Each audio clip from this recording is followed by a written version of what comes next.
Today's Wheelie Good Tip is brought to you by Access Community Health. Thanks guys for your support. So the thing with ejaculation, unfortunately, this is also lost after a spinal cord injury. So sometimes the ejaculation can be retrograde, but that what I mean is instead of it coming from the mouth of the penis, it can actually go back into the bladder. So sometimes you may find that when you're catheterizing, there may be cloudy urine or something similar. But, the concept of use it or lose it is what we follow. So if you're not regularly trying to masturbate, the penile muscle length, etc., can be an issue. And also there are various changes which may occur as you age with spinal cord injury, like testosterone levels which go down, which can actually shrink the size of the penis. So these are important factors to be exercising your penile muscle. And with that, what we do suggest is something like a vibro ejaculation device, which is example of it is here. So it is essentially, you can see there are various frequencies of vibration I can provide with this. And one end goes on the frenulum, other goes onto the base of the penis, and you can increase or decrease the frequency till one can get and ejaculate. And this device is what we recommend patients use if they are keen to keep the sperm counts healthy and still get some ejaculate. Unfortunately, the success rate of this is about 50 to 60%. So if one is not able to ejaculate with this, then the next step up is what we call as electro-ejaculation. And this essentially is a bit more invasive, unfortunately. And that is putting electrode probe into the back passage, which stimulates the pudendal nerve, it stimulates the prostate. And with that, usually people do get a good ejaculate. The sperm counts really take a nosedive very quickly after the spinal cord injury. And in the past, you were asking me earlier whether, so would it be better if I would have stored some sperms day one? So that's a very good question. So basically, this is a practice which we used to do when I was a registrar. There was this facility.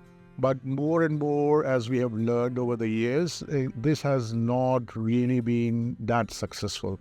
So the quality of the sperms do deteriorate over a period of time. So there is no, this practice of sperm banking in the acute phase is not really anymore a practice. But the ejaculate which comes out from these two devices is usually quite useful to see what is the sperm count and whether this is something which can later on be feasible to father a child, for example. So the physiologically changes which happen after spinal cord injury, the sperms usually misshapen, they are not enough in numbers, various theories around them, because of catheters, prostatism, all these things cause infection to be a problem, which can then later on cause the sperm counts to go down. There is some neurogenic mechanism as well proposed. So it is the ejaculate again is for psychological reasons that one can still ejaculate, which is good. So if, let's say you get an ejaculate, you can use the sperm to directly get it implanted into the uterus of your partner. And this usually will require a kit. Some best is to go to a fertility specialist who will look at your bigger picture and say whether this is something which is suitable for you or not. And so that is one aspect of the sperm retrieval or ejaculation.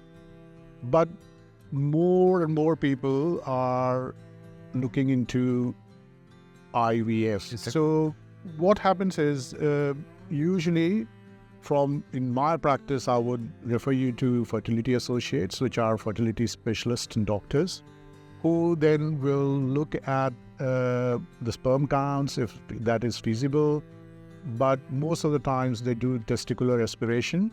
So that is, they take out some good sperms from your testis. And it is obviously done under local anesthetic, and they will talk to you and go through with you what that procedure entails.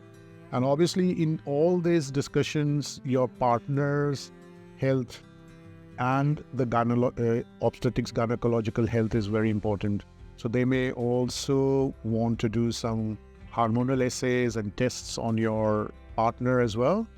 And then what they do is, once they've got good sperms, they may be able to do the IVF, which we talked about earlier.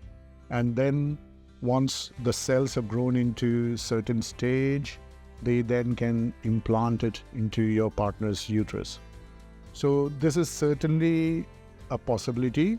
We've had quite few successful pregnancies through this procedure, and success rate which they quote is anywhere between 20 to 40%. Okay. So, but it is still pretty good compared to otherwise. So this is the route we would be looking at in the long run and work our way through with you. ACC usually funds 4 cycles of IVF, and also to mention that ACC, our funders, do fund the blue pills as well. 2 tablets a week, 8 a month. So, which may not be sufficient depending on your sex life. So, I think there's lots to digest. I can understand, and we are here. Anytime you can come to us to have further chats. But it is more important is togetherness, companionship, and there are different ways of pleasing a partner, and so it should not be all about erections, so to speak.